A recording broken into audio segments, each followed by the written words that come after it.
All right, I'm glad you're here. We're on our farewell tour. It's the end, it's over, it's done. MX Factory, cut off. So in this video, I'm gonna pay a special thank you to the Tillmans who helped me start this.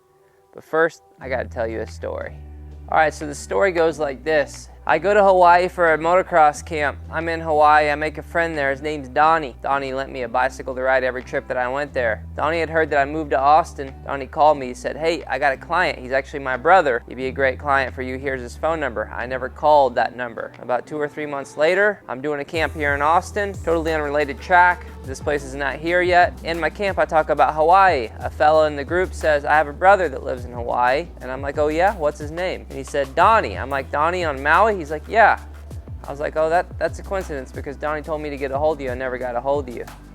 And so that sparked a conversation between what now has been my landlord for the last 7 years. Basically, we had the same vision at the same time. His kid needed training. I could do it. They wanted a place to ride. I needed a place to work. And so we all kind of come together. And now that's the first part of the story. That's I could go in more depth there, but the important part is that you know that was kind of by fate, right? That wasn't necessarily planned. The second piece is I had no idea what I was getting into. I was literally basically a kid with no money. I had a truck that, was financed that I could barely pay the payments on. I was still trying to race professionally and chase that dream, just trying to figure it out. And I met this person and what you guys might not know, that in the pro racing world, you got a lot of people that latch on to you and want to be a part of your program, and a lot of people you can't trust, and a lot of people that don't do what they say they're going to do. So I was a little hesitant with this guy. It's like, come over, I want you to look at this piece of property with me. I'm like, sure, I'll do that. Right? So I came over, I'm like, this piece of property doesn't look like we can do anything on it. It's only 5 acres. How are we supposed to do anything on 5 acres and build a motocross track in the middle of a neighborhood? And his thing is like, we'll make it happen. And I said, okay, well, he's like, can you come over to the house? And he's like, could you draw on a piece of paper, what you might see the place as? So I drew a little building. It was probably I think it was 40 by 60 building, a track, and a couple little amenities and things like that. Take it over to his house. He redraws the square of the building to what you see back here. He says, fill it in. Fill in the blanks. What would you see fit going into that building? What would people want to see, right? This is my first go at it, by the way, so I filled in the blanks. Much bigger building. I'm kind of like, this guy's nuts. And, took it back to him. He's like, okay, we'll get started. Didn't hear from him for a little while. And then when I first learned about Dickie Tillman was, we had poured a couple pieces of concrete over here and stuff like that, so I kind of had been around and was like, still a little hesitant. In fact, there's a piece of concrete behind you that was poured on 10/10/14. But Dickie, I was back down in San Antonio hanging out with a friend. It was actually on Halloween.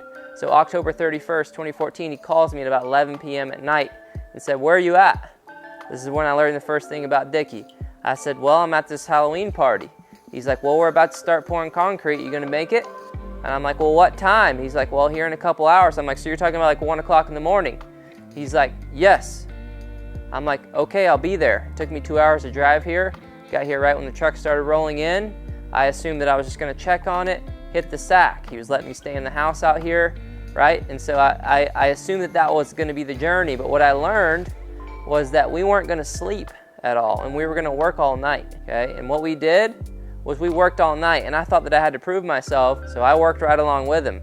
I hadn't slept. Little did I know that Dickie got a little cat nap in before he came to work that night. Not me, I was at a party. And so we went all the way through the day. We didn't stop till 7 p.m. the next day. Barely any food, 0 sleep.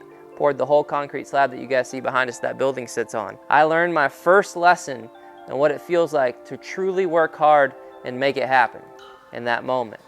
What you see behind is what you see on that paper. And that was the first part of the MX Factory.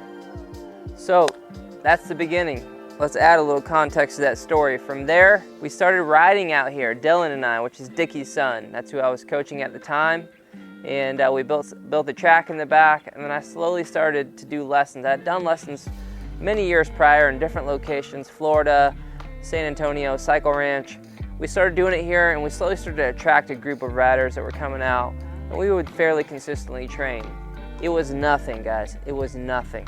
It was 2 to 3 riders, 1 to 2 days a week. It was nothing, right? 2 acres in the back with a track. We're at a few riders.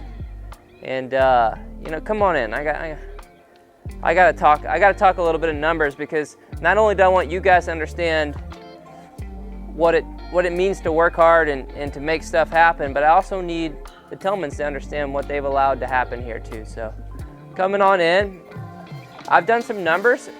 We've had 14,000 riders through this door.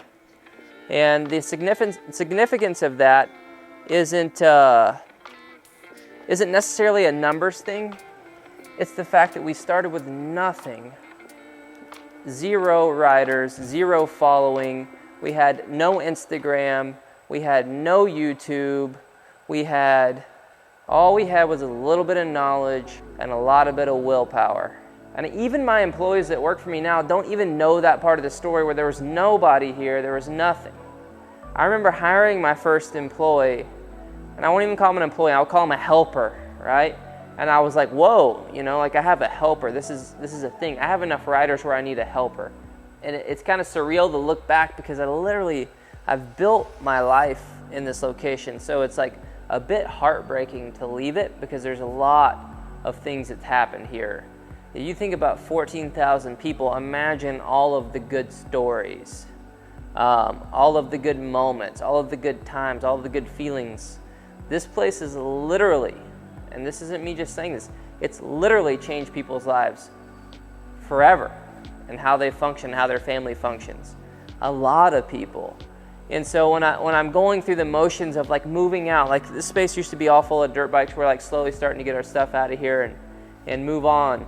When I'm going through these motions, it's like, holy crap. When you're in it day to day, you don't necessarily realize like what you've done, right? Because you're doing it every day. But when you look back when it's over, you're like, this is the craziest thing that I ever could have imagined doing, right? We literally took something from nothing and built to one of the biggest, most popular training centers, we'll call, on 2 acres of land. And I'm so grateful for the opportunity, because if I wouldn't sat down, or if I wouldn't have went to Hawaii that time, or if I wouldn't have made that trip, I think it's what's so important for people to understand is like, if that one decision changes it all.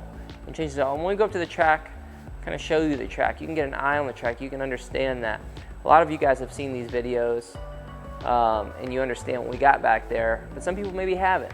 And so let's go check that out. Let's stop in the gear room so you can kind of see the structure of everything, and then we'll go on up to the track. So this room started originally as a shop, right? And I think the unique program that we built out here is our Learn to Ride program, where you could come in and you could never have ridden a dirt bike before, and we'll get you going. Now, is that the most sexy thing in the world to teach someone?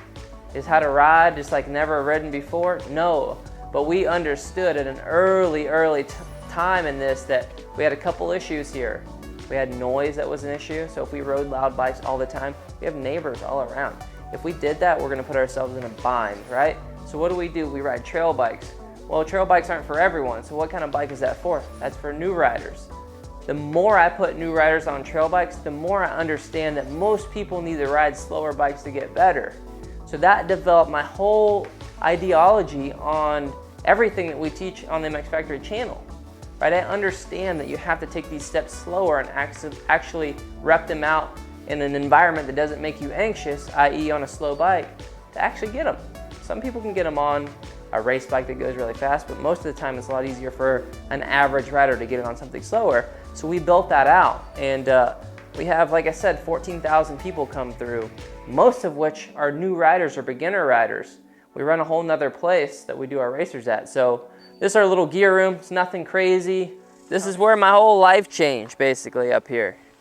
Even our camera guy, the guy holding the stick right now, learned how to ride a dirt bike up here. Carson, if you didn't come up here, you'd likely never be filming these videos. Right or wrong? Would we have ever met? No. You know how many scenarios and how many people can say that same thing? How many good people in our lives right now because of this track is incredible. And to you right now, this might not look like much. Like I said, it's on 2 acres. It's not big. It's not glorious. It's not your Club MX, your MTF, all these big training facilities. It's not that, but it's enough. And we built something that no one ever even dreamed of building on this little piece of land. And I think where it starts to get emotional is when I start to think about like my kid was born on this piece of land, you know, like in my mind, I made it out of I won't call it a rough upbringing, but like shaky waters, and built something for myself and proved to myself that I could be a business guy, and proved to myself that I could do good for people, and proved to myself that I could just be a good person in general. All of this happened up here. I mean, thousands and thousands and thousands of hours walking back and forth up to that tree and that tent up there, getting people through lessons and teaching them the right thing. Looks a lot different now, and I think that that's why we are where we are, as far as like it's time to move on, it's time to expand and do different things. But this up here, it literally changed my life, and I know that it changed so many other lives. I mean, I just think, I was looking at the channel views on the YouTube last night. Most of those videos were shot here. Again, nothing glorious about this, just good information and like just wanting to help people. 33 million views in the last few years. And I would say only a couple of those years have been real strategic and consistent. And so like that's impressive for me. Honestly, I never even really wanted to be on YouTube. I just got there, tried it, and decided to be persistent about it and keep doing it and keep giving good information. And so 33 million views later, most of those views come from up here. I would say maybe like 90% of them. So like where we're at right now, I built this sandbox for my son. To go back to the beginning of the video, I mentioned that there was a date engraved in the concrete over there. It was 10/10/14. That was the date. My son was born on 10/10/18. And so there's something significant around that date. Is like this was the official first pour of concrete on the property, and this was like my first child, the bringing into the world. And all of that happened within these confines of this total 5 acres here in Austin, Texas. And there's nothing more emotional and harder to think about for me, of like not letting my little guy in the sandbox anymore, and like moving on from that, and you know, him not sleeping in the house with me and doing that stuff. And then, you know, in the beginning, a lot of his firsts were here, right? Him walking, him talking, him putting his feet in the dirt, going up on the track, playing, him riding a bicycle, him seeing a dirt bike, him just truly understanding life more and more was all here. And so it kind of hurts a little bit knowing that that's over. But it also is exciting to know that there's another piece coming up. I think that when you're heavily, you know, like for my people that work with me here, most of them came on within the last couple of years because we just got big enough to have people help in the last couple of years. So it's a little harder for them to understand my emotional attachment to this place, and understand how grateful I am to the Tillmans for giving me the opportunity. And I think that what a lot of people don't understand when you're given an opportunity is that you have to take advantage of that opportunity. And that most people, even the worst in the world, at some point were given an opportunity. Right? You can see the fellow on the side of the road holding the sign. He didn't go through his whole entire life without one single opportunity. It's impossible, right? It's impossible. But he didn't take advantage of that or made the wrong decisions after he did. And so what I'm going to hang my hat on when we walk out of this place in, 7 to 10 days is that I took full advantage of this opportunity, and I worked my ass off to make it what it is, and that it's not over. I think the big piece that I want people to understand is like this, in the beginning of the video I said this is the end, but it's the end of something that was and the beginning of something that will be. And I think that, it's uncertain of how that looks, but it's certain that it will be good. And it's certain that we'll make it better than it ever was before, and it's certain that it won't ever stop. Here I am like kind of reminiscing on all these memories and just kind of being grateful for the opportunity.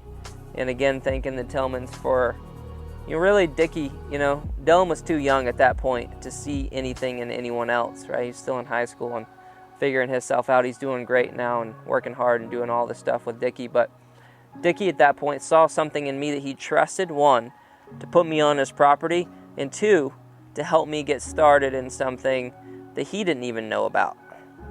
It's one thing to be a successful businessman in an avenue where you can say, hey, here, this is how you have to do it to have success. He didn't know the script. I didn't know the script. But the one thing that he always said was, keep going, make it happen. Keep going, make it happen. We've had plenty of arguments. We've had plenty of negative moments. We've had way more positive moments and way more good times. But the end of the conversation, every single time I've talked to that man, was, keep going. That's it. Even when he was pissed at me, even when we left the garbage out or left the door open, the AC on or whatever, just stuff that people get pissed about. Every single conversation ended with keep going.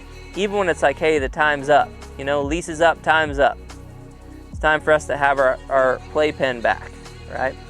And, I gave you opportunity, but keep going. So I guess the big piece is I just wanted to kind of say thank you to everyone that's ever came here, to the Tillmans for giving everyone a place to come here. If you did come here and this, makes you feel any kind of way, share it around. I'd like for people to see this one. And, stay tuned for the next steps.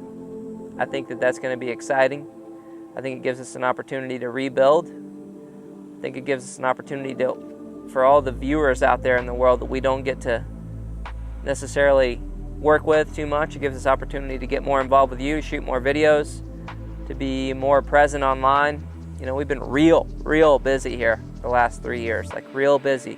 So sometimes, Carson, you can attest to this, back there, sometimes our shoot days are slim to none. And it's not because we don't want to, it's just because we purely did not have time to do it. And, days are long, so here we are. Things are going to change. I'm excited. I'm grateful. All the people that have ever worked here, grateful for them. Highs, lows. I've had people quit on me and start their own training business. I've had people support me no matter what. I've had people cuss at me. I've had people yell at me. I've had people hug me. I've had people cry to me. It's grateful for it all. Everyone is on their own journey, and I don't judge any of them, right? Whether it was good or bad, it's hey, we're all on our own journey here. This place has done a lot of good for a lot of people, and it's going to continue to do that. And let's make it happen. Hey Tyler, what's next? Well, we just keep going.